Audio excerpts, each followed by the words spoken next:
Monday, it's not always a fun day. But with Chris's new show, it doesn't have to blow. So sit back, hit that like button, and get ready for the... I don't know what rhymes with button. Sutton. No. Chris Pritchard. Absolutely no idea. Hello everybody and welcome to the Chris Pritchard Cycling News Show. It's Monday, and can we just take a moment to have a quick word from our sponsor who's going to be sponsoring our content for the next 12 days. Hoosh. Hey up, is this thing on? Hey up, it's me, Santa Claus. And over the next 12 days, I'm going to be the sponsor of the Chris Pritchard Cycling News Show. So Pritch came to me today and he said, hey Santa, I want to give back to my audience. They've been bloody amazing this year and I want to give them something back. As they got out in the sack.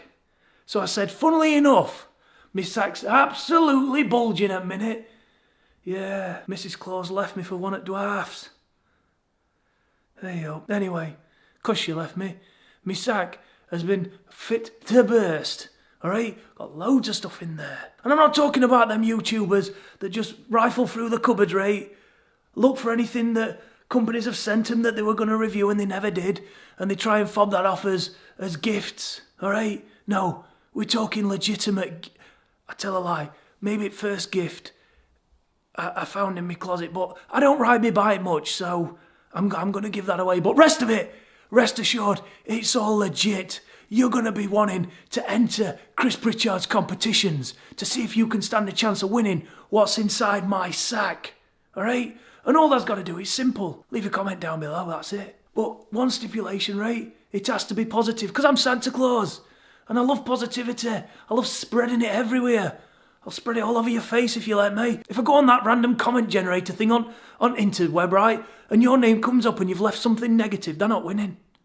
It's not how we roll here on Chris Pritchard Cycling. Well, Chris, it's how Chris rolls. I know what he's like. He's a star, that guy. I sometimes wish I could be like him.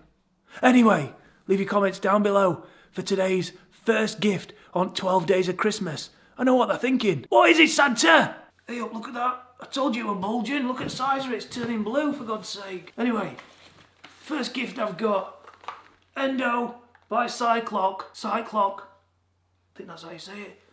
It's a fold flat storage unit for your bike. You can hang your bike on bloody wall. If I had one, I would. I know Chris don't have a bike. Well, he says he has a bike. It's not really a bike. It's pretty shitty, that one. But anyway, there you go. Leave your positive comments down below. You might win that bugger.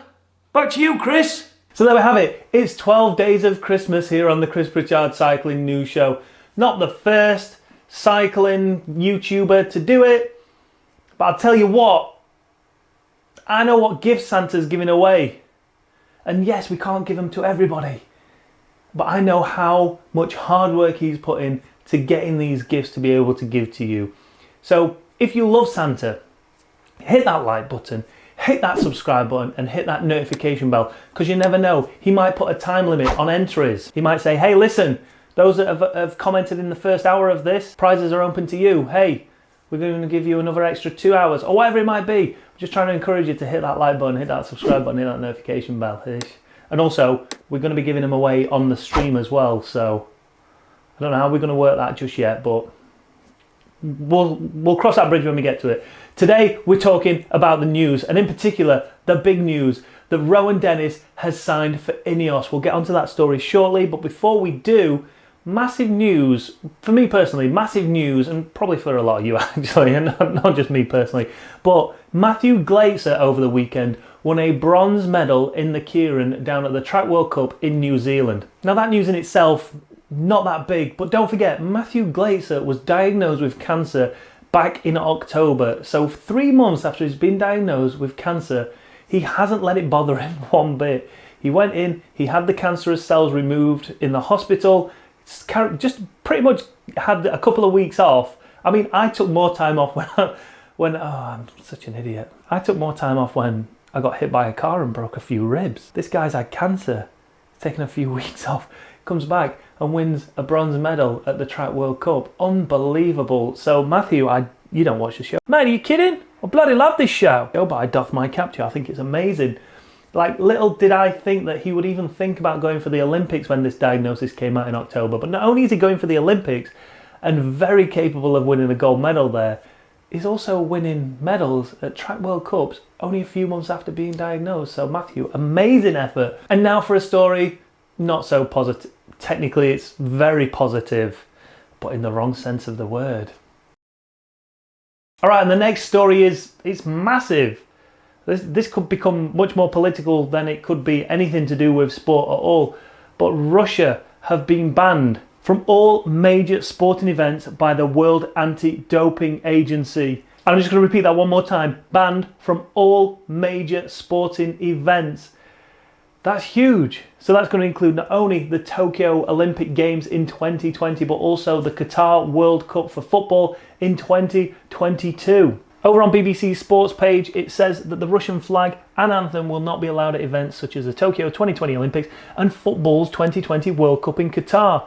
But athletes who can prove they are untainted by the doping scandal will be able to compete under a neutral flag. WADA's executive committee made a unanimous decision in the meeting in Lausanne today in Switzerland, and it comes after Russia's anti-doping agency, RUSSIA, was declared non-compliant for manipulating laboratory data handed over to investigators back in January 2019. So the handing over of this data across to WADA was one of the conditions after the controversial reinstatement in 2018 after a 3-year suspension for its vast state-sponsored doping scandal. WADA says RUSSIA has 21 days to appeal against the ban, and if it does so, the appeal will be referred to the Court of Arbitration for Sport, the CAS. WADA's president, Sir Craig Reedy, said the decision showed its determination to act resolutely in the face of the Russian doping crisis. He added, "For too long, Russian doping has detracted from clean sport.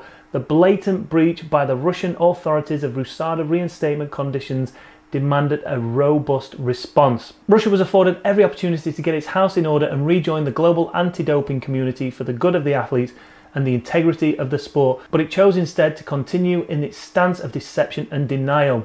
So let me know your thoughts down below on this story. Now, I know a lot of people say that cycling gets a bad rap for the amount of doping that goes on or did go on.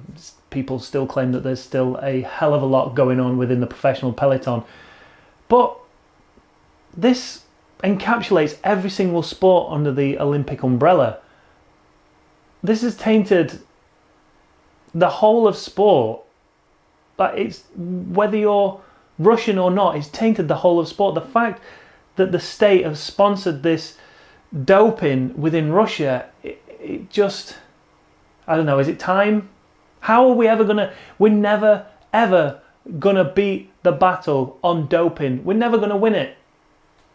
The only thing we can hope for is that the majority of people have enough integrity and moral fibre to not do it in the first place. Or should we look at it now and say, do you know what?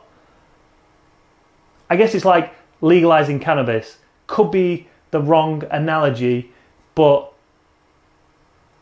let's start to systematically bring in some sort of doping. I don't know, am I just talking rubbish? I don't know. Leave your comments down below. Say whatever you want. Next up is a story, again, not so positive, and it's a weekly occurrence here on the Chris Pritchard Cycling News Show about a rider getting knocked off their bike. This time we're talking about Neo-Pro for Movistar, the Dane rider, Mathias Norsgaard. Norsgaard has suffered a double fracture of the tibia after being hit by a car whilst out training in Girona.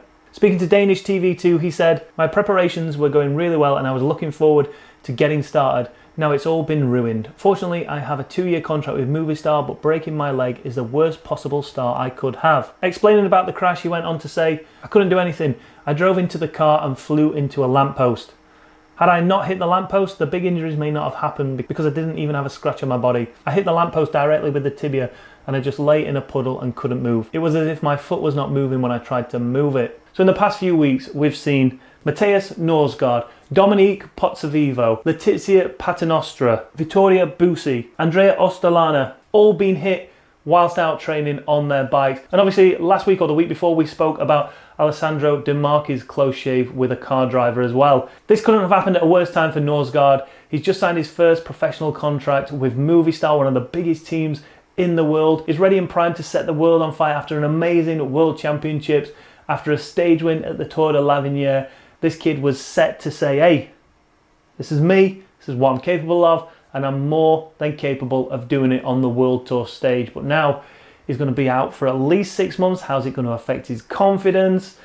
How's it going to affect his mental health being out for 6 months? Ah man, it sucks. It absolutely sucks. Now let's talk indoor news. And first, if you've not seen my brand new video of road versus gravel bike versus mountain bike on Zwift, click up in the top corner and you'll be able to watch that. Can you believe it? I'm not going to spoil the result, but can you believe it? But it's not Zwift we're talking about today, it's CVArcade, and they've just crowned their first full CVR World Cup champion. And not only that, the winner, Quentin Molyneux of CyclingHub, yes, he takes home $5,000 in the process, with a prize pot of over $10,000 throughout the whole of the full World Cup. It's been amazing. And don't forget, CVArcade is still in beta. If you want to get your hands on it, if you want to try it out, it is free to play. Links down in the description. Go and download it and get involved. I'm definitely going to be taking part in the next CVR World Cup if them type of Benjamins are still up for grabs. If you want to relive, I think it was about 8 hours of live streaming over on Mixer yesterday. Links down in the description to that stream. Go and watch it, have a flick through, see what you think. If it's something you want to get your teeth into, then by all means, download CVArcade. You're feeling the euphoria if you can feel it over the legs, but $5,020, what's that money gonna go towards? Well, you know that I bought a bike like a few months ago, so it's going straight back to my savings account. And finally, the breaking news from today. Rowan Dennis has signed for Team Ineos. As of filming and editing this, it has been officially announced by Team Ineos on their website, and Rowan Dennis had this to say: "This has been a dream of mine since turning professional. Watching on from afar, I've always been a huge fan of the team, ever since the early years. It's always been a goal of mine to ride for this team, so to finally fulfill their dream is a brilliant feeling and a huge honour. I already feel a connection with the team, a team that really believes in innovation, especially in time trialling." You know what I'm talking about, mate. Which is obviously something I'm hugely passionate about. Oh mate, I'm really excited about getting to camp. It's a crucial period, both in terms of building relationships and setting goals for the coming season. I know a lot of guys already, from speaking in the peloton over the years, so there's already friendships built. But building on those relationships and getting to know the whole team will be very important. Listen mate, racing in Australia is always special, especially for my family who really get to see me race. So it'd be extra special to race for the first time for Ineos in front of them. It's truth. Now according to Velo News, he's had to take a little bit, I say a little bit, a massive pay cut in order to make this Team Ineos deal happen. He's down from 1.3 million, I presume Australian dollars, down to $250,000, which is a big pay cut. I mean, I'd be willing to take a pay cut of that to make videos and ride bikes. But listen, we're dealing with a world champion here. He decimated the field. He made everybody else look amateur. And this guy's having to take a huge pay cut just to get himself potentially in a team that will nurture him and give him what he wants. I don't think they're going to pander to him, Team Ineos, but I think that they probably understand who he is, what he's about. And don't forget, he comes from the track background, so he'll be good friends with G, he'll be good friends with the other riders on Team Ineos that have ridden track, and they'll get him. I think they'll understand him a lot more. Bahrain Merida, I don't think they had the same vision that Team Ineos are capable of having when it comes to Rowan Dennis. Where he fits in the team, I'm not too sure, because you can't help thinking he's as strong as an ox. Remember him sat on the front of the World Championship race for God, like literally 60 or 70 kilometers. He just sat on the front in the pouring rain, just drilling it. So the guy's capable of being a good team player, but will he be only looking to go and compete in the time trials and not really give a monkey's about the GC. That's not really going to fly with Team Ineos, is it? So where exactly is he going to fit? Is he going to focus more on 1 day, or is he going to focus solely on Tokyo to try and bring home a gold medal for Australia and ultimately Team Ineos as well? But let me pass the question off to you. What do you think of Rowan Dennis going to Team Ineos? I was certainly shocked when I heard about the news this morning. But how do you think he's going to get on there? Do you think the team are going to get on with him? Do you think the riders are going to get on with him?